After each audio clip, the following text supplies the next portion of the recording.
Howdy, howdy, howdy. My name's Anachi Sasuke, and I've been trying to decide how to open these videos. I wasn't sure if I should say welcome back to the Warhammer 40k wiki, but it says right here, welcome to the Grimdark. So I guess welcome back to the Grimdark.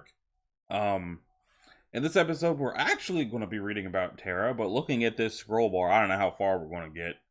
So, beautiful on the surface, but rotten underneath. Don't ever, even for a second, doubt that this is the most dangerous world in the galaxy. Danger does not always come in the shape of orcs with bolters, Ragnar. This world is where the elites of the Imperium have gathered. We're talking now of the most ruthless, ambitious, unscrupulous collection of rogues ever culled from a million planets. This is the place they have come to realize their ambitions, and on Terra they can and will not let anything stand in their way. Not me, not you, not their own kin if need be. Torin the Wayfarer, Wolfblade to House Belisarius of the Novice Nobilite, speaking to Ragnar Blackmane. I don't know why I thought a picture was going to pop up. Let's see. Terra, the throne world of the Imperium of Man, as seen from high orbit in the 41st millennium. It looks like a moon of Saturn or something. There's no green, there's no blue, it's just brown. Hive world. I don't know if that's the kind of way you want to describe Earth, but okay. Terra, pronounced Tira. Really? Really? Well, I mean, it could be Terra still, but like, is it Terra or is it Tira? That doesn't help. Or in the most ancient records, Earth is the throne world of the Imperium of Man, and the original homeworld of mankind and of the God Emperor. It is the most sacred and revered place in all the million worlds that comprise the Imperium. Billions of human pilgrims from across the galaxy flock to Terra. Even the barren and contaminated soil that these pious folk now tread upon when they reach humanity's homeworld is considered sacred by the faithful of the Imperial Creed. Terra is effectively a globe-straddling temple dedicated to the worship of the Emperor of mankind. Is the is the history of Terra actually going to talk about the Emperor? Or do I have to read about the Emperor on his own page? The planet is home to the primary headquarters of many important adepta of the Imperium since it serves as the capital world of the Emperor's realm. There is a great fear of space marines among the people who dwell there due to events dating back to the Horus Heresy, when much of the planet was leveled and terrorized by the actions of the traitor legions. None now remember Earth as it was in the ancient days. What scant records exist speak of a planet whose natural resources and beauty were quickly sacrificed upon the altar of progress. In the last days before the age of strife, it seems that the old Earth hosted sprawling cities from pole to pole, polluted monuments to power and human hubris. Then came war, unlike anything humanity had ever known. What 41st millennium historiators know of these conflicts they have gleaned from nightmarish legends and gruesome myth, but it seems certain that weapons and armies were unleashed of such horrific power that they toppled the great cities of mankind. Are you trying to tell me that the Imperium in the 41st millennium doesn't have nukes? Okay, sure, why not? By the time the Emperor arose and began the process of reunifying the world that would be reborn and renamed as Terra, its people were little more than techno-barbarian savages warring for survival amidst the ruins of their former glories. So what I'm getting from this so far is that Mad Max is canon to Warhammer 40k. That's what I'm getting from this. The end of the Unification Wars changed everything. The devastation of the old was torn down and replaced with the magnificence of the nation Imperium of Man. The Imperial Palace alone employed an entire mountain range, the Himalayas, as its foundation. I feel like that's supposed to be the Himalayas. Why is it Himalayas instead of Himalayan mountain? Whatever. It's in Asia somewhere. I don't know. I've never been to the Himalayas and I've never been given reason to think about them, so I'm going to use this other smaller piece of technology to confirm where the hell those are. Or were before they became the Imperial Palace. Himalayan mountains. Okay, they are in Asia. So this just ended up being another example of me thinking I was stupid when I wasn't for once. Okay, yeah. So Let's get these mountains out of here. That's the Imperial Palace now. Vast cityscapes covered continental landmasses rich with statuary, parklands, soaring architecture, and spaceports that stretched up into the outer atmosphere. Then came the Horus Heresy. Just like that, just wow, right there, okay. And with it, the brutish fortification of everything once beauteous about Imperial Terra. Devastation followed anew as the War Master Horus's hordes bombarded the throne world from space, and though they were at last driven off during the siege of Terra, much that could never be replaced was lost and destroyed. I thought the world had already been destroyed. Since that time, Terra has been rebuilt again over the course of the 10,000 standard years of the age of the Imperium, yet its magnificence becomes even more faded, macabre, and gothic. I finally found out how to pronounce that word, even though it's like cutting off half of it to say it. It's almost as though the throne world itself is bound to the emperor who rules it, and as his vitality fades, so too does that of the proud and ancient Terra. So, the reason that Terra looks like that is because the emperor of mankind is just kind of bone man with nice chair. So it was green before the emperor got chair-bound in the Horus Heresy, but before the Emperor took over the world, it had been nuked into oblivion, so there shouldn't have been any green, and the water should have been polluted. Okay, sure. Today, in the 41st millennium, Terra is the slow-beating heart of the Imperium, a sacred world of power and majesty that has become legend for most of the people of the galaxy. Are there a million worlds in the galaxy? I can't really speak to the size of the galaxy, but I feel like a million planets is more than just the one. It is the site of the Golden Throne, the... whatever that word is... Demesne? Of the Divine Emperor of Mankind. The breathtaking architecture of its soaring buildings strike awe into the hearts of the millions of supplicants below. Forbidding statues of angels and primarchs loom down from their eyries, their sightless stare driving out all thoughts of heresy. It is considered such a blessing to set foot upon holy Terra that most of the pilgrims who manage to reach its polluted surface never leave. And then probably die in like 3 months. Terra is perhaps the most invasive massive. Invasive is still accurate, but massive hive world within the Imperium, with an uncounted population that numbers several 100 billion human beings. That doesn't sound right. The bulk of Terra's massive population is divided between the upper class, that includes the Imperial nobility and adepts of the Adeptus Terra, and the masses of the lower classes who serve as basic laborers. The upper class is comprised of the official servants of the Emperor and his Imperium, including imperial officials, ecclesiarchy clergy, the aristocratic families of the novice nobilite, military officers, scribes, and bureaucrats.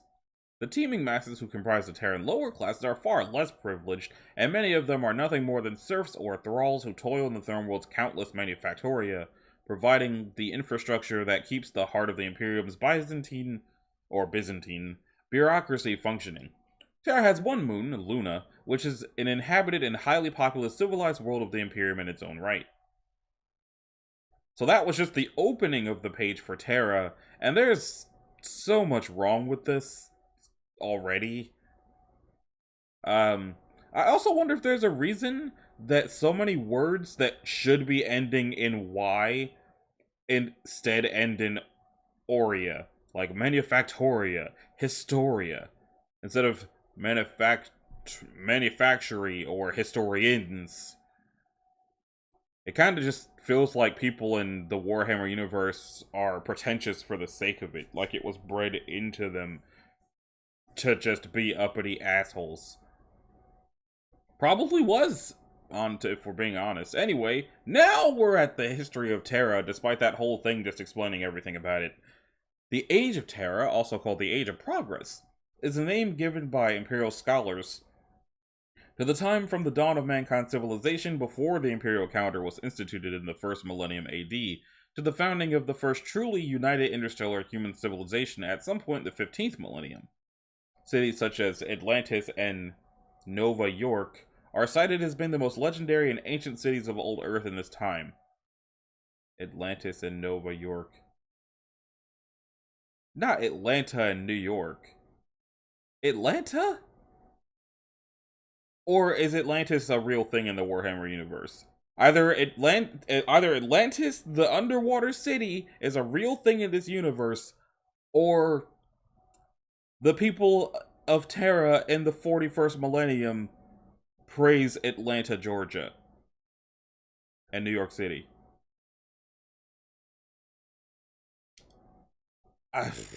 Okay. Nations now known in the oldest and most wait a minute, hold on. If Warhammer 40k comes out of England, why are cities from the United States considered to be great things and not cities from England? And if the Imperial Palace is in Asia, once again, why cities in the United States? Nations now known in the oldest and most incomplete fragments of Imperial records only as Germany, America, Britannia, and Bonia are said to have prospered, competed, and wilted during this legendary time, when humanity was slowly taking its first steps out towards the stars. The Unification Wars. Oh, it's Germany, America, England, and I'm not sure what Bonia is supposed to be. But I also assume the Unification Wars are on here? Looks like it. So yeah, it looks like it is just Atlanta and New York, but their records don't have the real words because they're in the 41st millennium and it all happened in like now-ish.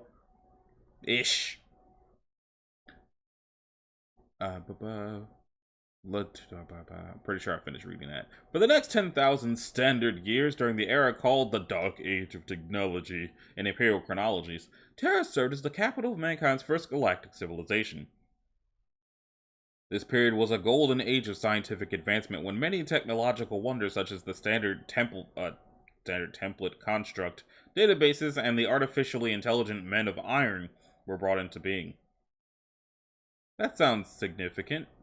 Humanity developed the warp drive and spread at an explosive pace across the galaxy, settling thousands of new colony worlds and making first contact with the other intelligent races of the galaxy, including the Eldari and the Orcs. Is it pronounced Eldari or Eldari? Because I've heard people say Eldari without the A. I don't know. But I was corrected when I was talking about it with my friend last week after the last video. This period ended in violence and horror as the men of iron revolted against their human masters, and the first widespread appearance of human psychers caused the deaths of hundreds of millions of people when these men and women, unprepared to wield their new powers,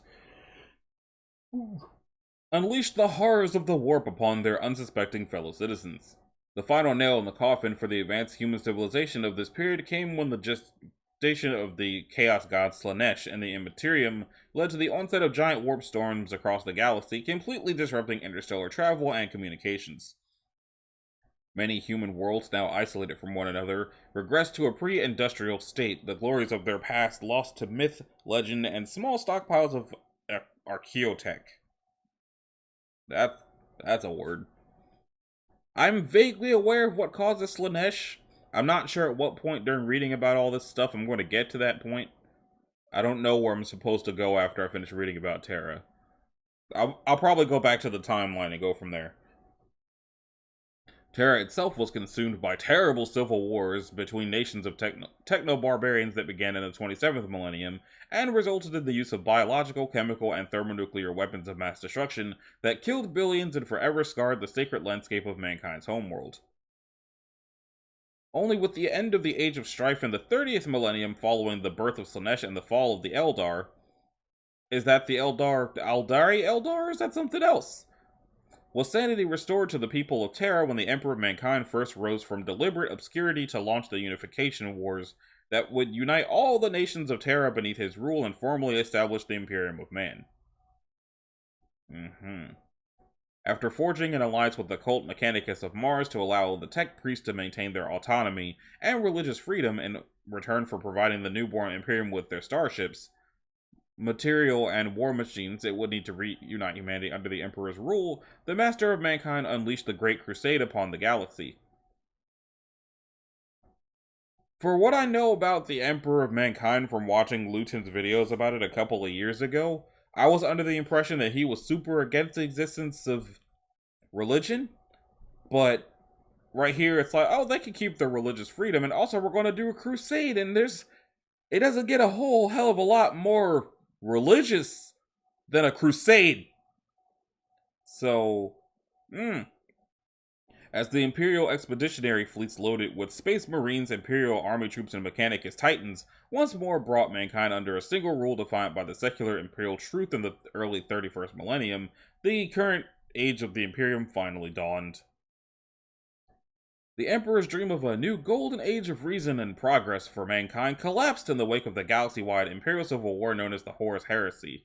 The War Master Horus, almost said the Harris, Primarch of the Sons of Horus Legion and leader of the Great Crusade after the Emperor retired to Terra, was corrupted by the ruinous powers of chaos and rebelled against his father. I'm going to kill chaos. Fully half of the Space Marine Legions, the Imperial Army, and the Ancient Mechanicum threw in their lot with Horus and the other traitors, capitalized traitors. And for 9 standard years, they waged a brutal and total war upon the galaxy, leaving countless worlds blazing in thermonuclear fire as they closed in on Terra. Which to me says that they did more in 9 years than the rest of humanity did in 10,000, which is impressive for the wrong reasons, but impressive nonetheless. During the siege of Terra, the traitor legions laid siege to the Imperial Palace itself, and billions of Terrans died in loyal defense of their emperor. Why were there billions of people in the one spot? Do the Himalayans even have enough room for billions of people? I don't think they do. Hundreds of millions of Terran civilians who became trapped behind the lines of the forces of chaos after their landings suffered horribly at the hands of the servants of the Dark Gods. So great was their suffering that a morbid fear of Space Marines became a permanent fixture in Terran culture ever afterwards. But the Emperor and his loyalist servants ultimately prevailed and slew Horus at the height of his power on the bridge of his own flagship, the terrible Gloriana-class battleship Vengeful Spirit, in high Terran orbit. But the price was high, for the Emperor was mortally wounded and only survived by having his ravaged body, capital his, interred within the cybernetic life support mechanisms of the arcane device known as the Golden Throne. Though the Emperor's mind remained fully empowered and active within the Immaterium, he could no longer directly communicate his wishes to those who remained behind to govern his Imperium. And so, for the last 10,000 Terran years, stagnation, technologically, culturally, and even morally, has come to define the Imperium of Man. Which is to say, humans are gonna human. The Imperial Truth's official atheism has wilted in the face of the terrible dangers that confront mankind in the Milky Way galaxy, replaced by the comfort of a religion that holds that the Emperor of Mankind is the God incarnate of humanity. Terra has become the heart of an interstellar imperium stretching across tens of thousands of light years and encompassing more than 1 billion inhabited worlds, though it does so through the administration of a galactic government that is at best an uncaring, faceless bureaucracy, and at worst a brutal, xenophobic, and narrow-minded tyranny. Again, humans are gonna human. Hundreds of billions of people now call the sacred soil of Terra home, but they are packed into the human warrens known as hive cities, which are islands of tortured civilization in a vast toxic urban landscape that stretches across the entire world. Super ghettos. The lucky are able to find work within the bureaucracy of the Imperial Administratum, or Stratum, whichever, while the majority are condemned to the poverty and heartbreak of lives as common manufacturum, laborers, or serfs. In the late 41st millennium, there is no doubt that Terra will become the scene of mankind's ultimate salvation at the hands of the Emperor's loyal servants, or the last outpost of humanity to fall before a tide of heretical rebellion, xenos, genocide, and chaos damnation. So first things first, basically, on one half of humanity, you have the government officials and the rich people who rule everything, and on the other half, you have everybody else who was forced into the ground by the rich people of the powerful government. Humans are going to human. So, the second thing is, so far I've been reading for about 20 minutes, and all I've gotten is like 30 paragraphs summarizing the history of Terra twice before actually getting to anything specific. Because it gets into specifics, But first it did like 2 summaries. And it looks like it's going to do it again. Timeline: Age of Terra, 1st millennium to 15th. Next to nothing is known about Terra's early millennia during the so-called Age of Terra, save that it was between the 1st and 15th millennia AD that mankind made their first forays into space, notably colonizing Mars. Warp travel was at this point technologically impossible, meaning most space colonies were self-sufficient and isolated by long, dangerous sublight speed journeys. And it sounds like the reason it was impossible is because we didn't have psychic powers, and without psychic powers, the warp can't suck out our souls so that we can go really fast. Because that's what the warp does. It goes, I'ma just scooch on in and take this piece of soul and that piece of soul and Brad's soul's arm, and then you guys can get the Venus really quick. I got you. Likewise, not much is known about the Age of Technology and Age of Strife that followed, or why Terra was spared the annihilation that met countless other human-settled worlds. It was at this time that Terra and Mars made ancient agreements that would tie the fates of both planets forever, with Mars at the time a hub of manufacture, scientific research, and commerce. So it sounds to me that by the 15th millennia they had already basically said, you see that? That red thing in the sky out there? That's New Earth. We don't talk about old Earth anymore. That's New Earth. And then they fought each other because humans are going to human. Unification of Terra, late 29th to 30th millennium. Towards the end of the Age of Strife, several thousand standard years during which the first galaxy-spanning empire of humanity crumbled and fractured into isolated fragments, the Emperor of Mankind first revealed himself to humanity. It's a lot of capitals that probably don't need to be, but he began reconquering Terra with an army of Thunder Warriors during the so-called Unification Wars, which were the genetically modified super soldiers who preceded the Space Marines. The various techno-barbarian empires on Terra were destroyed with this unstoppable army, and the Emperor soon controlled the whole planet with designs on taking back the entire galaxy.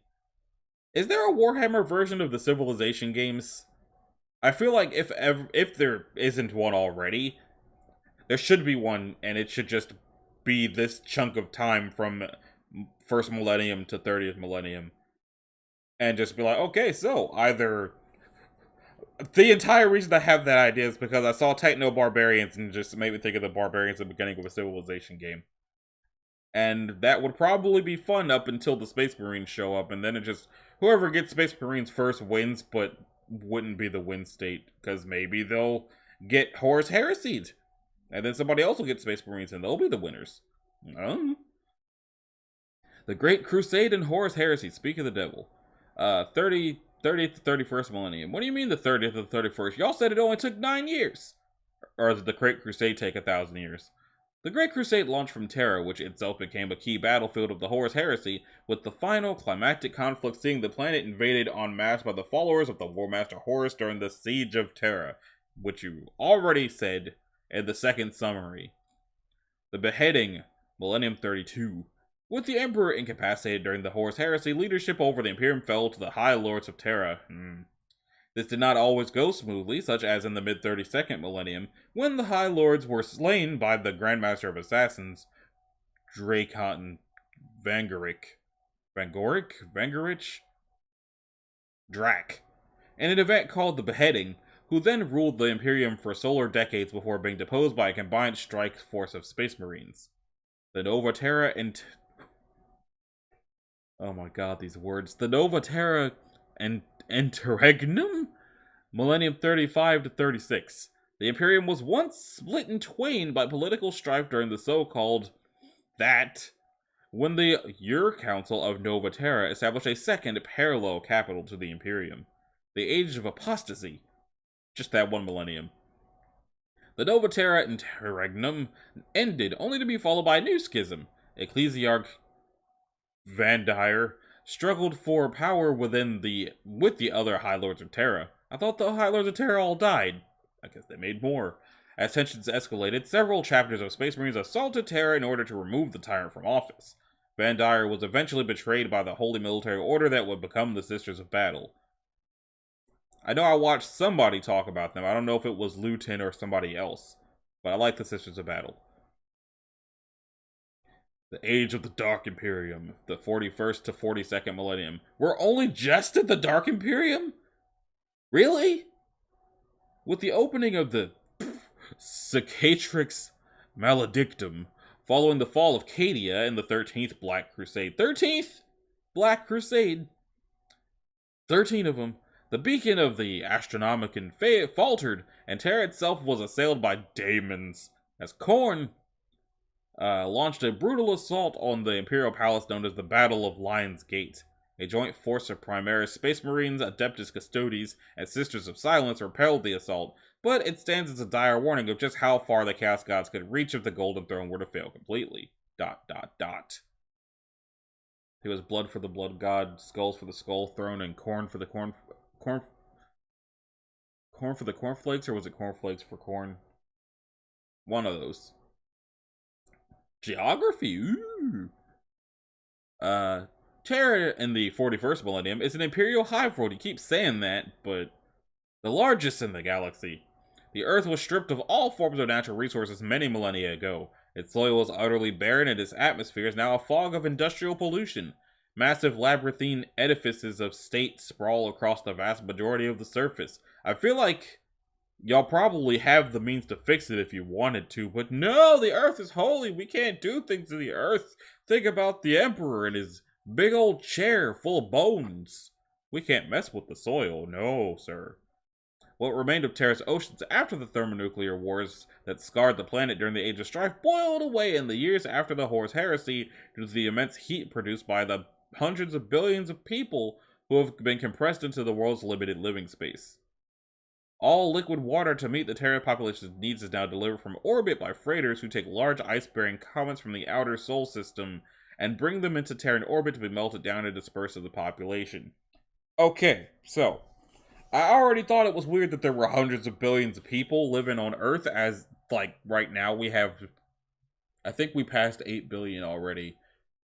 We're in single-digit billions, and the Earth is struggling. But you're trying to tell me that there were so many people on Earth that 98 degrees times 100 billion evaporated the oceans. All of them. All of the water on Earth in the 41st millennium evaporated because there's too many people. And they didn't even do anything. They were just there. And their body heat of that many people made the oceans evaporate. And now the only way there's water on Earth is by bringing space ice and melting it in the atmosphere so that it rains. Because God forbid they fix the sky and make rain happen for real again. No, they gotta bring space rocks and melt them in the atmosphere because 100 billion people got really close together and the ocean went, man, it's a little hot in here. I gotta get out of here. Which would have been fine because when water evaporates, it turns into clouds and it rains again. Were it not for the fact that the sky is a radioactive, toxic fog cloud instead of sky. Humans are gonna human. Anyway, many mountain ranges have been leveled, perhaps all but the Himalayan range, the Himalayas. So you do know what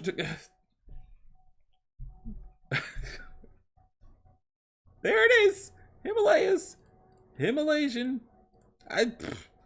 Which remain untouched due to the genetic engineering laboratory said to lie beneath them where the Emperor created the Primarchs and the first Space Marines after the Unification Wars more than 10 millennia ago. The Chamber of the Astronomicon also coursed throughout the whole mountain range. Despite being devastated during the Horus Heresy and by the terrible wars fought across the surface of the world by the nations of the Techno-Barbarians during the long Age of Strife, Terra is still the most vastly populated and built-up hive world in the Imperium, as evidenced by it making the oceans evaporate. Beneath countless layers and millennia of urban accretion, catacombs hold older cultures radically different from the surface ones. Much of the population of Terra exists in the most terrible squalor, their greatest hope that one of their offspring might be accepted into the Adeptus Terra, the priesthood of Earth and bureaucracy of the Imperium, as a menial and adept of the lowliest sort. I just want to point out that they keep saying techno-barbarians because of like what they did with their technology, but I would like to point out the fact that even though the techno-barbarians did a whole lot of thermonuclear war, at least they still had oceans. So, like, who's really the techno-barbarians here? The ones that managed to still have oceans? Or the ones who evaporated their oceans so that they can have 100 billion serfs? Hmm, just, just food for thought there, Imperium of Man. A square meter of land on Terra costs more than a palace on any other hive world. Only the most wealthy citizens can afford to own a small section of land.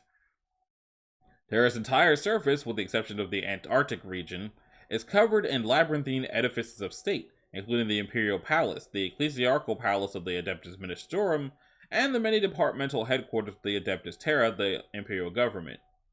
Are y'all going to explain why nobody lives in the Antarctic, or is that just a throwaway thing that's never going to matter? Because it doesn't have a link. It's not bolded. It just says the entirety of Terra, except for that. But why though?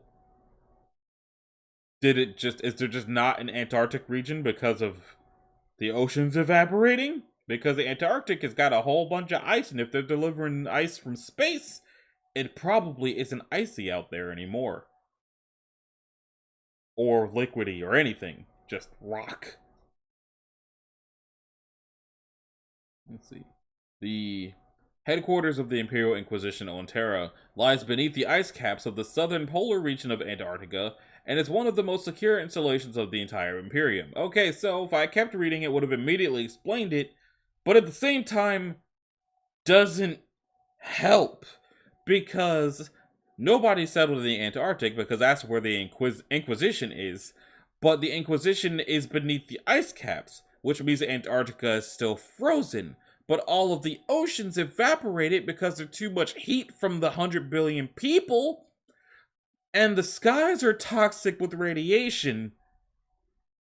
You honestly expect me to believe that in the 41st millennium, with the Grimdark War and the oceans evaporating and hundreds of millions of people, millions of worlds of war, and the warp nonsense and the chaos gods, after all that shit, you honestly expect me to believe that these people saved the ice caps? No, absolutely not. Like, of all the things, I know that there's no suspension of belief of any of this other than humans are going to human, but I refuse to accept that in the 41st millennium, the Imperial Inquisition is maintaining the ice caps. No. No. Nope. No. No. Mm-mm. Terra was also originally home to the massive concentrations of industry known as orbital plates, which in earlier times were referred to as space elevators. By the time of the Great Crusade in the 30th millennium, most made use of antique gravitic technology and no longer had any need to be anchored to the planet's surface. These orbiting cities were old even in the time of the Unification Wars, but during the Horus Heresy and the years before the start of the Siege of Terra, the Primarch Rogel Dorn, who had been named Praetorian of Terra by the Emperor and was thus in charge of its defense from Horus invasion, had them all dismantled, moved, or abandoned over questions concerning their safety and loyalty. In the 41st millennium, there are still countless orbital defense platforms circling Terra, and the Throne World is the most heavily fortified and protected planet in all the galaxy. Oh, there's a whole blurb about the oceans, so I guess we're going to find out what actually happened to the oceans. By the time of the Unification Wars in the early 30th millennium, there was only one remaining ocean on Terra, the so-called Great Ocean, which was actually the remains of the ancient Pacific Ocean. The size of the Pacific was vastly smaller than in prior eras due to the vaporization of a massive stretch of the ocean during the nuclear wars that consumed much of old Earth in the lost years of the Age of Strife. This missing portion of the Pacific stretched from the Marianas Trench down past Australia and all the way to the frozen continent of Antarctica. The Atlantic Ocean had also been largely vaporized, as the great body of water that had once been near Europe was now mostly gone, particularly to the south of what had been the Iberian Peninsula. Other smaller bodies of water may still have remained during this time, as a Great Sea is recorded to have been present in the region of Eurasia, where the Caspian Sea had lain in ages past. These bodies of water still existed at the start of the Horus Heresy in the early 31st millennium, but by the time of the 41st millennium, Terra had no freestanding bodies of water, having become a true ecumenopolis, a world completely covered by the dense urban areas of massive hive cities.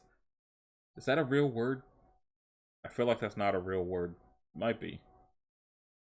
Back to the smaller technology.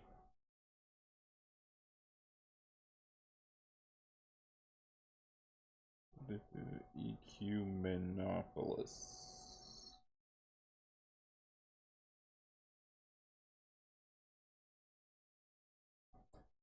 It is the hypothetical concept of a planet-wide city.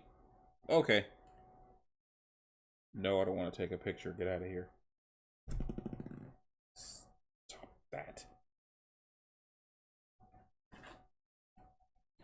The Emperor had sought to create artificial bodies of water to replace what had been lost in the wake of the Unification Wars, but by the 41st millennium, no liquid water was visible on Terra's surface.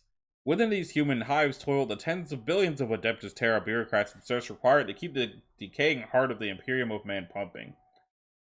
Do you mean that figuratively, or do you mean the literal core of the planet? Because I can't see the core of the planet handling this very well.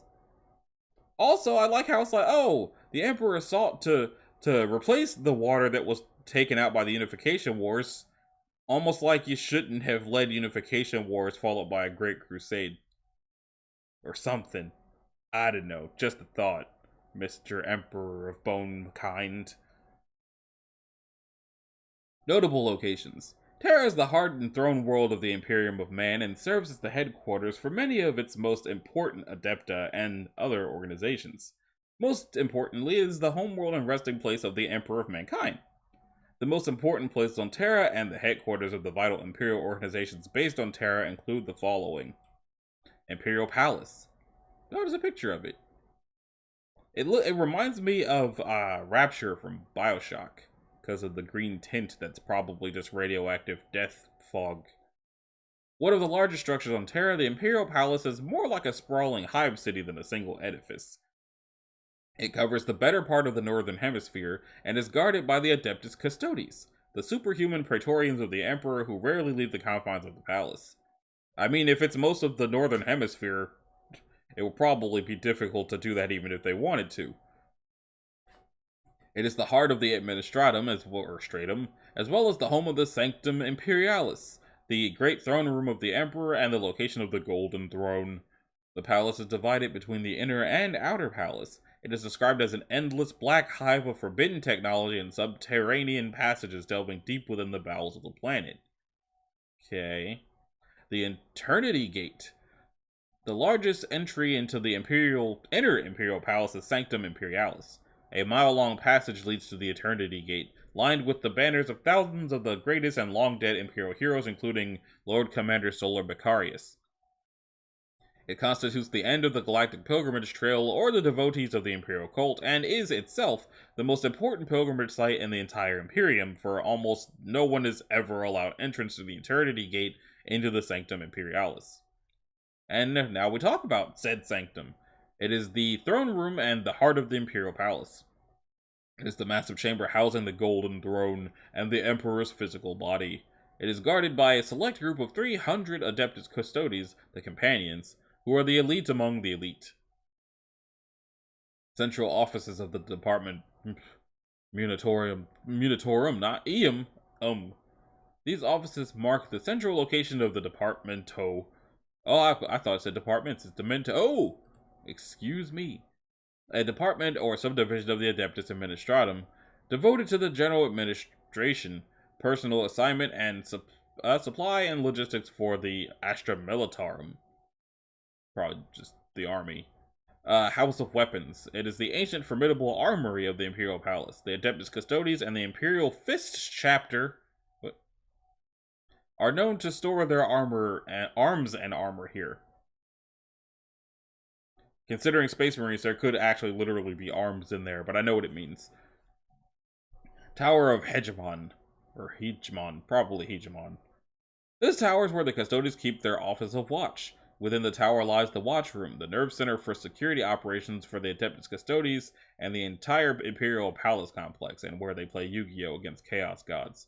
The city of Sight was built within a section of the Emperor's own Imperial Palace in the Himalayan mountains. Why now are you, like, specifying that when you didn't at the beginning?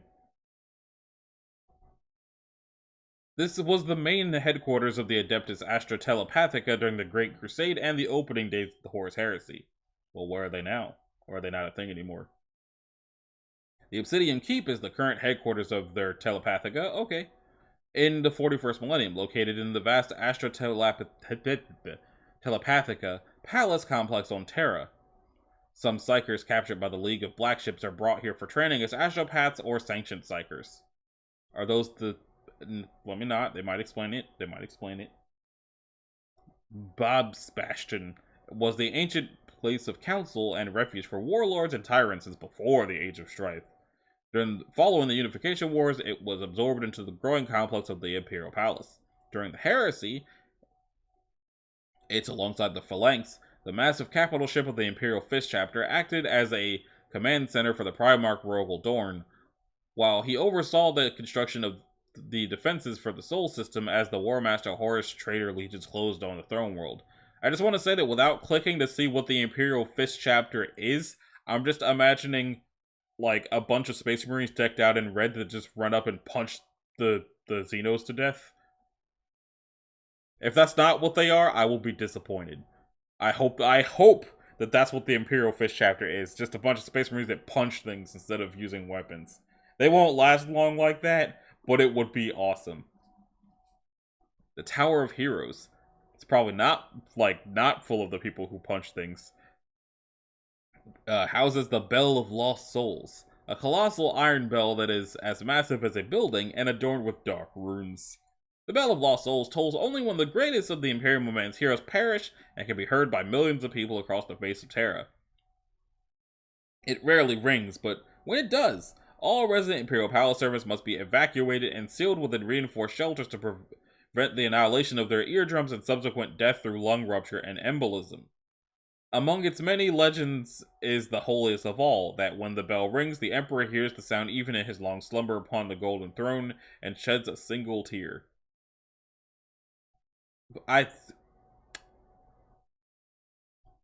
Why/how do y'all have a bell that when heroes die kills people from how loud it is? Like, let us pay memoriam to the lost hero who died a million worlds away by just exploding the lungs of a whole bunch of the regular people who would feel bad about it. If you have to evacuate the safety for your memorials, maybe just don't. Maybe just, like, post, like, a video flag or something. Just put something at half-mast. Anything other than a giant tower-sized bell that kills people.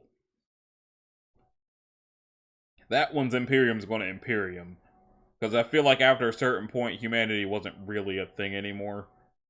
The Shrouds is the name given to the secret chamber located deep within the confines of the Inner Palace that served as the headquarters of the Officio Assassinorum. It was the primary meeting place of the various masters of all 6 assassin clades, maybe, and was overseen by the Grand Master of Assassins. During the Great Crusade and Horus Heresy eras, this post was held by Malcador the Sigillite. Why does that sound familiar? Not Malcador so much, just the word Sigillite. That sounds familiar to me. Column of Glory is a massive crystalline pillar of multi-hued metals rising half a kilometer high, under a vaulted dome so lofty that clouds form to obscure its frescoed arcs. Studding the column is hundreds of shattered suits of power armor belonging to Blood Angels, White Scars, and Imperial Fist Space Marines, who died defending the Imperial Palace 10,000 standard years ago during the Siege of Terra. Wait, so if y'all have a column full of broken power armor that's so tall inside of a dome that clouds form, Can't you just make new rain? If you made a tower that spawns clouds just because of how big it is. The Pillar of Bone is believed to be a monument raised on Terra to the Imperial Fist's courage in an unnamed campaign. In reality, it is actually a sacred relic to those privy to the truth about the chapter within the Imperial Fist. The pillar is the last remnant of the once great Imperial Fist fortress monastery that stood on Terra. It was destroyed during the Horus Heresy in the midst of the siege of Terra. The investiary was a massive amphitheater open to the night sky. Its broad space once containing the statues of the 20 Primarchs on Oslite plinths and a silent ring. The effigies of the traitorous Primarchs who betrayed the Emperor during the Horus Heresy were once temporarily shrouded. Following the end of the heresy, the effigies of the traitor Primarchs were removed entirely. The Senatorum Imperialis of the High Lords of Terra, it is within the Imperial Complex, and it houses the Council or Senatorum Imperialis of the 12 highest-ranking political officials in the Imperium, the High Lords of Terra, the ones that are alive anyway, who rule in the Emperor's name as he no longer can, though his mind is believed to remain active in the warp, guiding and protecting humanity. So it's their fault that humanity is like this then. Great Chamber of the Senatorum Imperialis. This massive meeting chamber is where the Imperial elite hold their parliament, and is the meeting place of the High 12. They got the Library Sanctus, which is an Imperial archive on Terra. I mean, where else would it be? We're reading about Terra. Why even specify that? It holds knowledge of some of the oldest and most sinister things in the galactic history, such as information on the Men of Iron and the monolith. The dark cells, or black cells, as they are sometimes called, are shadowy oubliettes located deep beneath the Imperial Palace. They contain entities and artifacts. Why the hell is it spelt like that? That date back to the Age of Strife that could be used to annihilate the Imperium itself if they were to break free or be used by those with nefarious purposes. It is unknown if the dark cells are the same location as the Vaults of Rython that were used for an identical purpose by the Legio Custodes before the Horus Heresy. Guarded by the shield host of the Adeptus Custodes known as the Shadow Keepers, the technology used to keep them sealed included runic locks, psychic wards, and sanctic circles. The corridors of the dark cells are patrolled at all times by 100 custodians of the Shadow Keepers. Although neither light nor sound can escape from the cells, the dread air surrounding the facility is capable of even putting the iron-willed custodians on edge. Why don't they just destroy them? If you've got things that are so dangerous that it requires this much security, just destroy it! Adeptus Terra. It doesn't, like, maybe they can't, but it doesn't say they can't. So, if y'all are keeping it around instead of destroying it, then that's just a Chekhov's gun of waiting to, like, destroy yourselves. Again, for, like, the 4th or 5th time, if I'm keeping track well enough. The Adeptus Terra, known commonly as the Priesthood of Earth, is the actual government of the Imperium of Man, consisting of countless different bureaucratic organizations and the departments within them.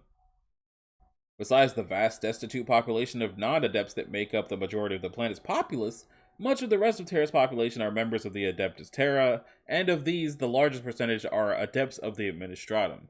And the Administratum is the administrative and primary bureaucratic division of Adeptus Terra. It consists of untold billions of clerks, scribes, bureaucrats, and administrative staff constantly working to manage the Imperium at every level, from assembling war fleets to levying taxes and tithes and making the Inquisitors do things they should not be doing. It is the largest of the departments comprising the Adeptus Terra, and the 10 billion Administratum adepts work and in the palace alone. The Forbidden Fortress is a vast complex that extends throughout the mountain range of the Himalayas. Nah, it just says Himalayas. You didn't say Himalayas this time. A single peak is carved to form the chamber of the Astronomicon, where 10,000 psychers continuously power the Astronomicon beacon, directed by the mind of the Emperor with their own life energies. The psychic light of the beacon reaches thousands of light years across the warp and helps to keep the demonic entities of the warp from breaking through the dimensional barrier into real space. Okay. The Astronomicon is utilized by the mutant psychers known as navigators. to guide interstellar starships throughout the otherwise trackless chaos of the warp. Without it, long-distance warp travel would be impossible and the Imperium of Man would disintegrate. Access to the Forbidden Fortress is restricted to invitation only. This includes even members of the Inquisition who must still request access. That vaguely reminds me of how space travel works in the Dune series. And I gotta say, between not being able to do fast travel unless you have a specific spice that gives you psychic powers so you can do it, or having psychic powers means you have to have your soul get eaten a little bit every time you do it. Like, oh yeah, we need to use 10,000 souls to keep this thing running, versus we need to be addicted to this Tatooine sand dust up our faces so that we can have psychic powers to do the thing. And then they were able to just make artificial psychic space dust. So, one of those is worse than the other, and I couldn't tell you which because I have a little bit more experience with Dune than I do with Warhammer. But both of them are pretty bad. They just remind me of each other now. The Fortress of the Inquisition, their headquarters on Terra, is a sprawling and highly secure complex built beneath the South Polar ice cap of Antarctica. Located deep underground, this subterranean complex is heavily warded and equipped with psyker dampening devices and null fields. Only members of the Inquisition and a sparse number of prisoners are permitted to enter this underground complex. It's funny that you would say prisoners are permitted. That's not how that works. The fortress is overseen by a senior inquisitor known as the Castellan, a position which changes annually, to ensure that no man or woman can establish a political power base or extend the control of one of the Inquisition's innumerable quarreling factions over the facility. The Navigator's Quarter is the headquarters of the families of the Navis Nobilite, the Navigators. It is said to be located on a massive island. How is it an island if there's no water? Because I was under the impression that one of the descriptions of an island is being surrounded by water, but okay. The headquarters of the Adeptus Arbites is the Hall of Judgment, the chief law enforcement organization of the Imperium. The Assassin Place. Although its agents operate throughout the Imperium, this dark organization is based on Terra. Its school of assassins and most of the temples that comprise the Officio are said to be located on Terra, although their actual locations are closely guarded secrets. The temple is specifically the headquarters of the Grand Master of Assassins. The Adeptus Astra Telepathica is the organization responsible for recruiting and training officially sanctioned psykers for the service to the Imperium. Looks like I'm a little bit past halfway through this page. The infamous black ships of the Adeptus Astra Telepathica travel throughout the Imperium, gathering their tithe of psykers and returning with them to Terra.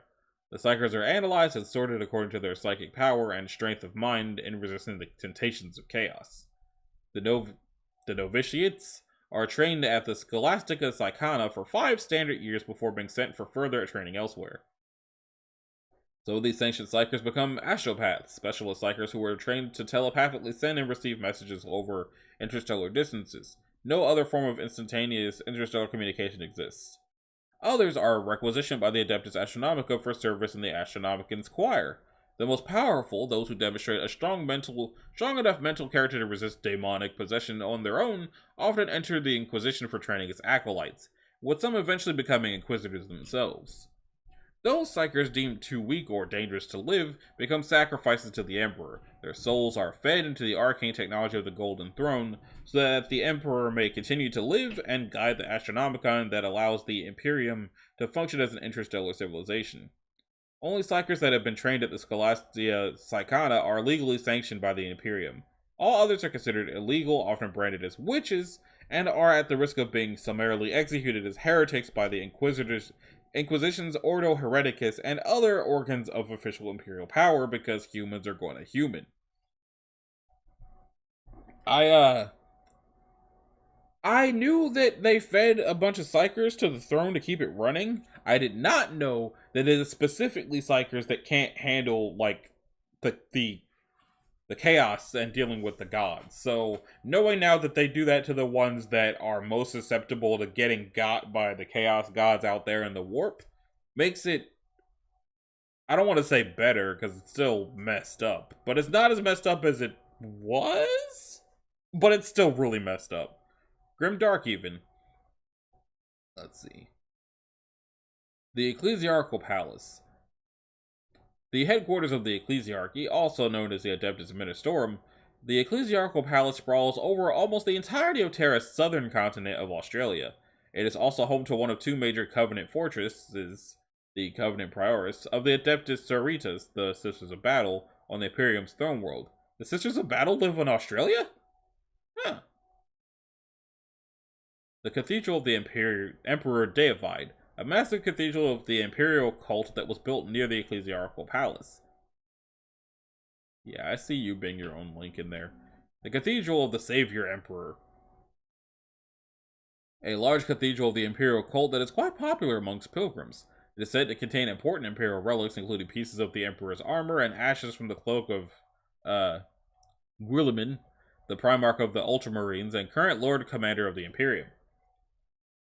Pilgrims often undertake multi-year journeys to the cathedral and endure massive lines, only to be granted a mere 3 solar seconds to be in the presence of these holy relics before they must take their leave and move on. Huh. Kangba Marwu, also known as the Vault, was a large underground imperial prison complex on Terra intended to hold the worst criminals in the Imperium of Man. Its inmates were overseen by the Legio Custodes during the early 31st millennium.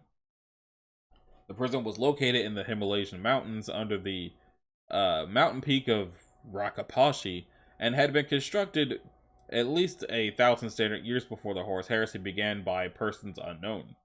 The prison was home to some of the worst criminals in the Imperium and had been used to imprison several of the tyrants defeated by the Emperor's forces during the Unification Wars.